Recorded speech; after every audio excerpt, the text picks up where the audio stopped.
En esta videograbación, maestros, voy a abordar un tema que hoy se posteó. Hoy es día 16 de abril de 2020 y hoy se posteó en el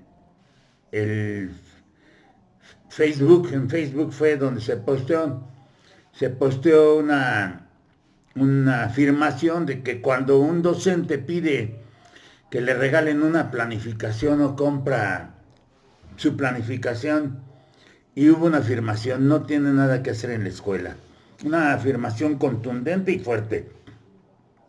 La empiezan a contestar maestros de diferentes estados de la República, y grandes maestros y grandes directores que conozco me dicen que es lo más lamentable esta parte de apropiarse, de hacerse de planificaciones, porque el ejercicio de la planificación es un ejercicio que he venido comentando en otras videograbaciones. Primero se piensa y después se escribe.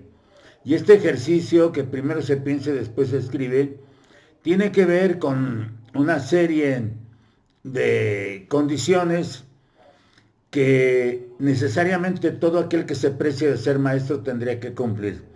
Y una de ellas es escribir la planeación, el ejercicio de la planificación y el plan de trabajo. Cuando no sucede así, entonces vemos cómo en el Facebook se pide que se regale o se compra una planificación que ni siquiera quienes la elaboran están en el contexto referente al profesor. Por eso muchos maestros empezaron a expresarse que estaban completamente de acuerdo, porque comprar o pedir regaladas las planificaciones era lamentable. Y así fueron colocando una serie de afirmaciones en las que maestras como la profesora Diana Guadalupe Posada Álvarez nos decía que lamentablemente para muchos profesores es más práctico pedirla regalada o comprarla que elaborarla. Y lo peor, dice, porque le está afirmando, la usan solo para cumplir un requisito administrativo, y eso en las escuelas donde los directores la solicitan, porque conocen sus funciones. Pero hay escuelas donde los mismos directores dicen que planear es perder el tiempo. Y esta afirmación me suena muy contundente, porque si hay, en educación hay de todo, en educación habemos de todo. Y si esta afirmación de que los directores, algunos la aceptan y otros realmente señalan que planear es perder el tiempo, pues estarían muy fuera de lugar. Pero en realidad fue como un golpe, una cachetada con guante blanco, dice la maestra Rosita Licea y la maestra Carmen Victoria. Y lo que va sucediendo es que hay quien se atreve a decir, como el profesor Víctor Manuel Mendoza Trujillo, que más que una cachetada con guante blanco, es un golpazo directo a la mayoría de cuidadores de niños que cobran como docentes. Y aquí es donde empiezo yo a observar, sin el ánimo, pero sucede, diferencias entre aquellos que se dicen docentes y aquellos que se sienten profesores, aquellos que se sienten maestros. Y aprovecho este tiempo de cuarentena porque hay que reflexionar sobre estas mismas condiciones, y no por hacer diferencias, pero yo sigo insistiendo en que el término de docente es un término de esclavitud que nos alejó de la identidad profesional, y que al alejarme de la identidad profesional no puedo asumir las responsabilidades que tengo que cumplir como profesor, como la elaboración del ejercicio de la planificación. Refiero a esa parte porque en mi experiencia profesional, fuera de la institución donde yo trabajo, porque lo empecé a hacer desde los 80, desde 82, 81, hacía yo muchos ejercicios para estudiantes. Estamos en el conductismo en aquellos tiempos, pero para mis alumnos preparaba yo el stencil, traía yo mi máquina de escribir Olivetti, picaba mis stenciles y los reproducía con material para mis estudiantes. Para elaborar todo ese material, primero tenía que pensar qué hacer. Mis maestros directos prácticamente fueron mis hermanos, más grandes que yo en aquellos tiempos, trabajando con los mismos grados y planificando actividades y ejercicios para todos nuestros alumnos, en grupos de 60 alumnos. Y el trabajo con los esténciles, el trabajo con la máquina de escribir y con el mimeógrafo nos permitía tener material para poder trabajar con nuestros estudiantes y darnos apoyo con los libros de texto o darles apoyo a los libros de texto gratuitos. Por eso, hay quien dice, como el maestro Juan Sapien, dice, él preguntaría, dice, ¿qué hiciera un profesor o qué haría un profesor que compra o pide su planeación si no existieran los libros de texto? Y a veces los maestros se olvidan también del libro de texto. Es decir, se están olvidando que el libro de texto es una herramienta, pero la primera herramienta que tiene todo profesor es el programa. Y vamos a ver cómo a lo largo de todos estos comentarios que se empezaron a postear, a responder al post que se escribió en Facebook, nos van a llevar por otras ideas. Porque afirma Cookie González que cuando un docente paga por una planeación, paga porque le hagan un trabajo. Pero los abusivos dice que quieren que les pases todo y al final se las dan los coordinadores y eso no tiene precio. Y entonces cuando posteamos algo, empezamos a ver la diversidad de pensamiento y de acción en las instituciones educativas. Esto me lleva a recordar que pues, necesito conocer mi herramienta y que hay maestros que han trabajado desde los 90, por ejemplo, para no ir más atrás, porque luego dicen que me voy muy atrás en el tiempo. Pero yo empiezo a trabajar con la tecnología educativa y el conductismo. Los que empiezan en los 90, en 92, 93, ya están en el proceso de modernización educativa.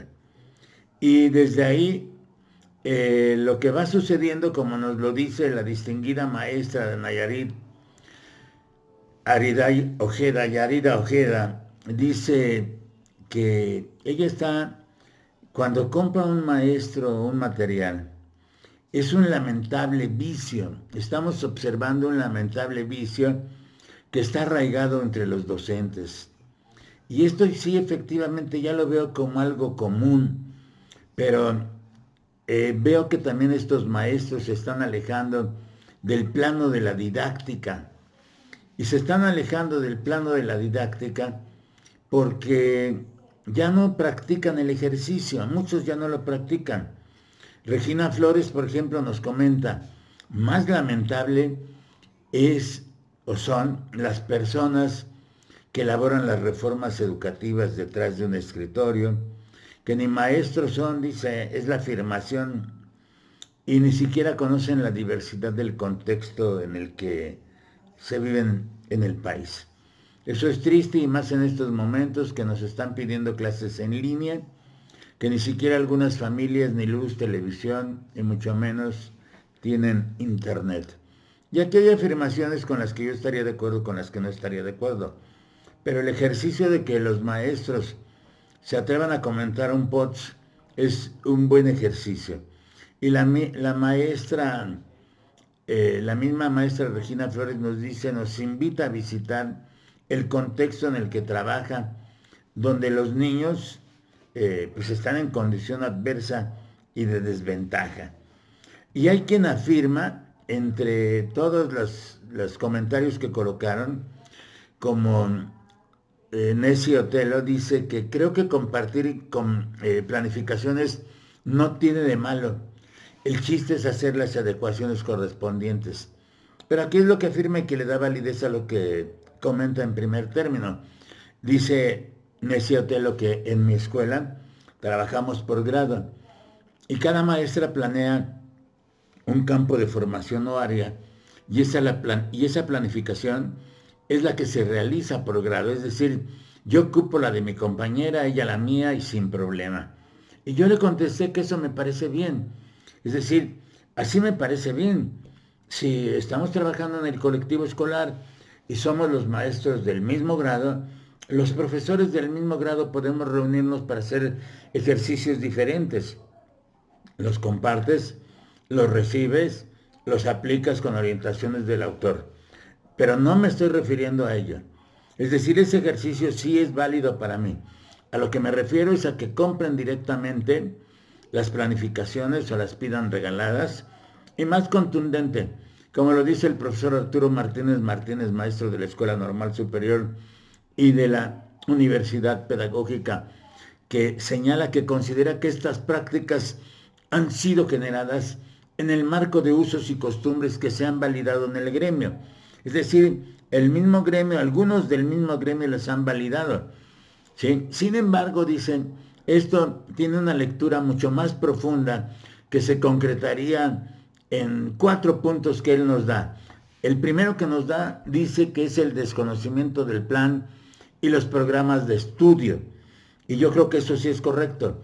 Hay un enorme, entre muchos profesores que han ingresado, yo creo que hay un desconocimiento del plan y programas de estudio, aunque lo hayan estudiado para sus exámenes. Pero eso es diferente. La experiencia nos va dando el contacto con el plan y con el programa. Ese es el primero que nos marca el profesor Arturo Martínez Martínez. El segundo es el desconocimiento de los enfoques didácticos.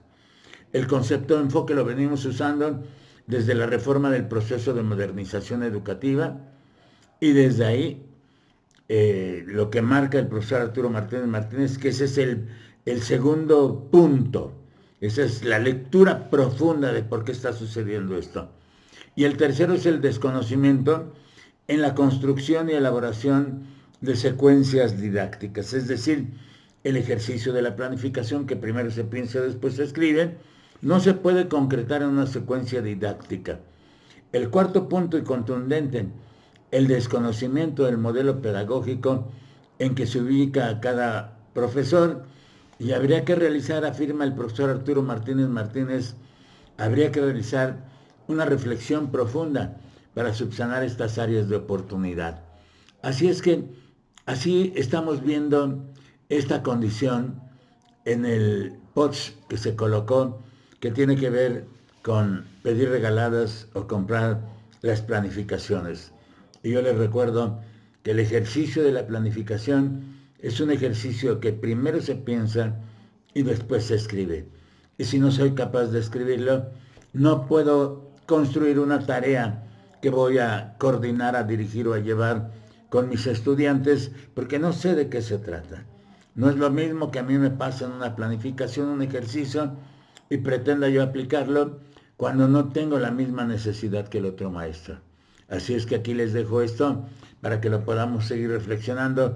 Soy Manuel Quiles Cruz, maestros, muchas gracias, muy amables. Hasta el siguiente.